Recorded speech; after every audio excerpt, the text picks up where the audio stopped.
Hey guys, Javen Keaton here. Today I'm in the greenhouse. It's Earth Day 2021. I figured I'd do a video on the aquaponics.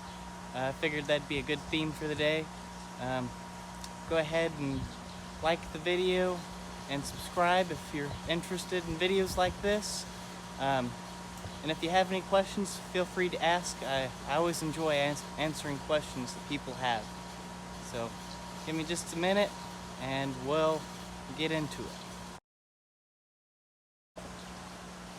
Hey guys, before I begin the video, I was just editing the video and I noticed I really overcomplicated a lot of things in the video, but I don't want to make the video very long. So if something is interesting to you, or you really like something I said or disagree with something I said, feel free to either research it yourself or ask about it, because I really oversimplified a lot of things. But like I said, I don't want to make the video too long. Most of you don't watch all my video anyways, but I love sharing what little I do know. So enjoy the video, guys. Okay guys, so here's just a quick overview of my system. As you can see, I got a lot of lettuce.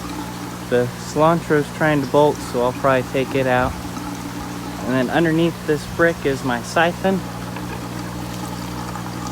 Use that. And you can, I don't know if you can hear it, it's firing right now. I think you can hear it. I'll review that later. Nothing too exciting there.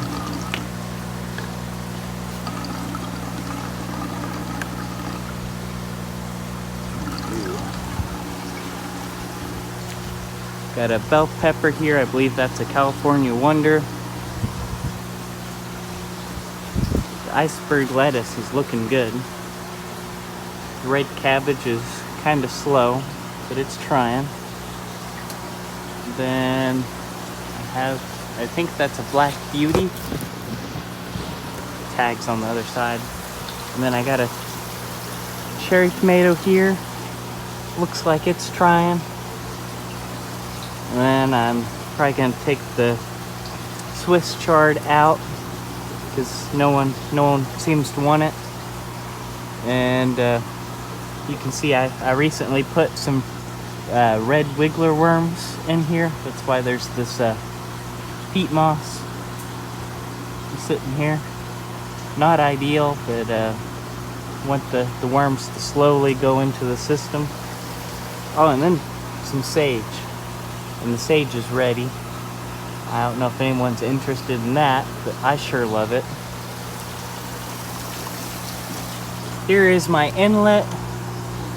It's kind of hard to see in there, but there's way more roots in there than I would like, but it's still working.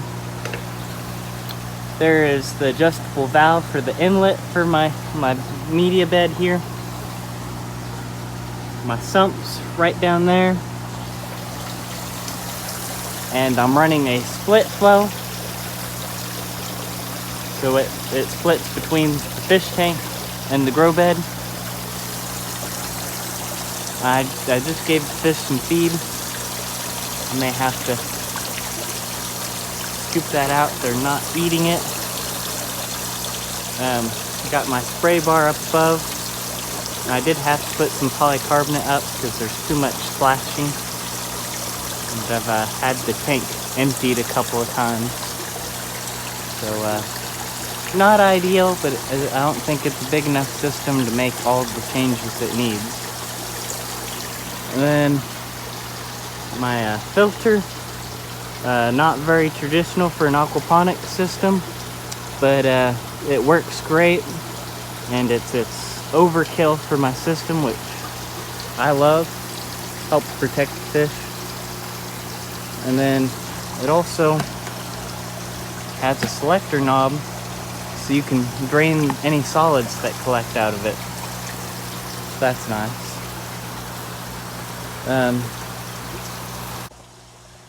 One thing that's really cool about the aquaponics is how fast everything grows in it. Just like hydroponics. But I think it's a lot less maintenance than my hydroponics is. That could be just the design of it. My hydroponics could just be not as efficient of a design. That's completely possible.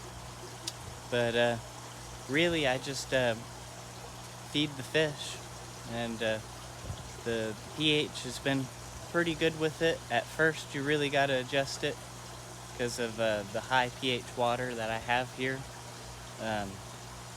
But if I had a proper filtration system set up for my water, that wouldn't be very much of an issue. Once this system is established, the pH should really try to drop. Right now it's where it's not wanting to go up. It's wanting to stay pretty much the same. I haven't had to recently, but you do have to add iron to the aquaponics because fish food doesn't contain very much iron.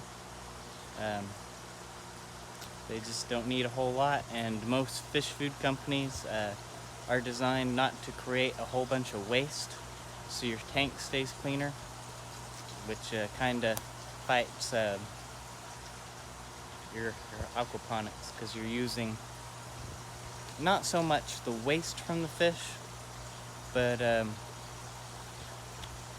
you're using the nutrients that the fish don't use. But I suppose what I mean by that is a lot of the nutrients are given out through the gills of the fish, so it's not necessarily their poop that fertilizes your plants, but also respiration, I suppose. And then you also have your bacterial life, which is something that a lot of people are scared of, but it's very important for all plants, not just aquaponic plants. And what that does is it converts,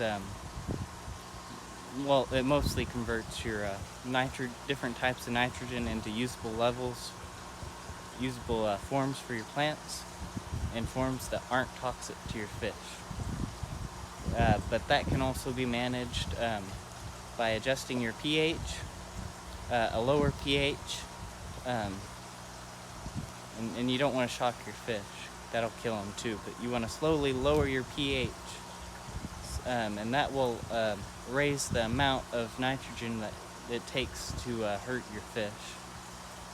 And then also salting your tank helps with brown gilt disease, which is caused by nitrogen. But there's little things you can do to protect your fish, because especially in a beginning system, it's very hard to get all your parameters perfect. But it is just a fun experience. So if you ever have the opportunity, I really suggest trying it. And as always, if you have questions, feel free to ask. I always enjoy answering questions. And as always, guys, thanks for watching, and God bless all of you.